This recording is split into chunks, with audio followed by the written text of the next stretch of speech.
Good morning, everyone. Today I wanted to go over the wide body project that I have.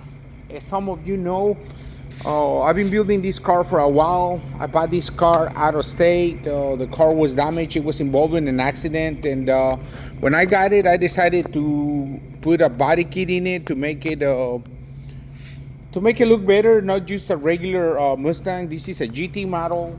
It's a 2020. I bought it with 45,000 miles. And the car, when I got it in the shop, it was pretty good. So I decided to put a body kit to make it look good. After I installed the body kit, I completed the car, but I did not like the way the hardware looked. And so what I'm doing now is like I went ahead and I'm gonna mold in the body kit into the car. So when you look at it, it actually looks like a one piece instead of having the bolts. I do not like the look of the bolts, and I don't have anything against anyone who has their body kit installed like that. I just don't like it myself. And so I'm working on this. I'm trying to get it to look good. The car itself, I mean, it's a pretty good looking car. I like this car quite a bit.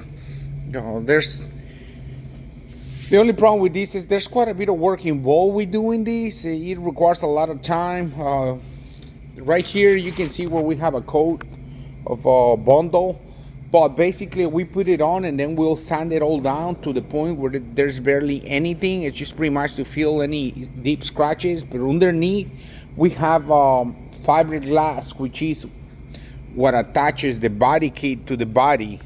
And I mean, this is a do-it-yourself project. We worked with fiberglass in the past. I say we, but in reality, my father's the one who's helping me with this. He's the man. He's the one that actually has experience working with that. I'm just the helper and the owner of the car. But it's coming along pretty good, and I wanted to shoot a video just to kind of give you an idea how it's coming along, how it's looking. And I'm super excited. I think the car's gonna look really great and clean once we finish it. So please stay tuned. I'm gonna be shooting more videos as the process goes on and on. Thank you for watching.